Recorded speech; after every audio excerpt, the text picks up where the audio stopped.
Hey, welcome back to the 5 minutes courage of faith and challenge you to think. And today's topic is on mission. When it comes to mission, you've got to be very careful to define mission clearly, because look, if everything is missions, nothing is mission. So what is missions? Here it is. Missions is about making disciples who know, love, and serve God. That's missions. Now we can think about this narrowly, that we make disciples, the church makes disciples. Probably we can think about it broadly, that we ourselves are disciples. We are people who know, love, and serve God. But then also think about how God's a missional God. Like, this ought to shift how you think about the Bible, that we're going to go from a theology of mission to a missional theology, meaning the whole Bible is about a God who is on mission for his glory and his fame to be known on every single corner of the earth. And so we see this in Genesis chapter 3, that in the garden, God puts Adam and Eve there and says, look, here's the deal. You know me, you love me, you serve me, and we're going to extend the borders of Eden so that every tribe, tongue, nation, so that every corner of the earth will know my glory. But what happens? Well, the mission gets rejected, that they eat the fruit and then they no longer want to spread God's fame, they want to spread their own fame.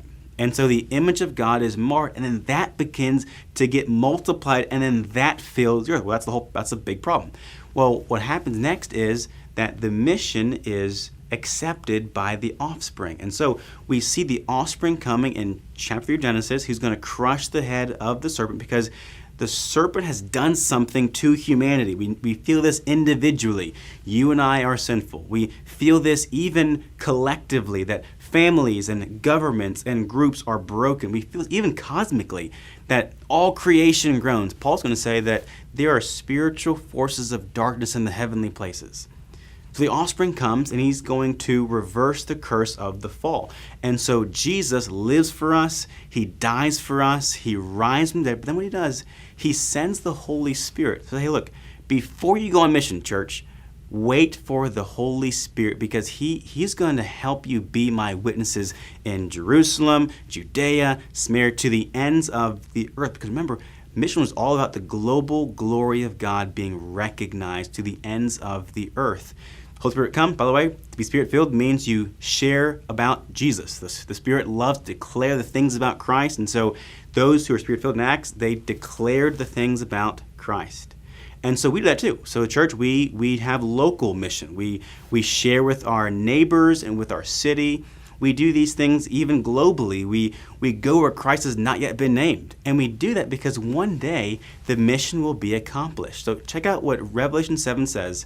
It says, after this I looked, and behold, a great multitude that no one could number, from every tribe, every nation, and every people and language, standing before the throne and before the Lamb, clothed in white robes, with palm branches in their hands, and crying out with a loud voice, saying, salvation belongs to our God, who sits on the throne, and to the Lamb. So notice, the goal never changed. It was all about the global glory of Christ being known in every corner of the earth, every tribe, tongue, nation, people, group, all that stuff. It's the global glory of God. That's missions. The global glory of God being known in every corner of the earth. And we get to celebrate that. We get to participate in the mission of God to make the Son of God known to all peoples. That's mission.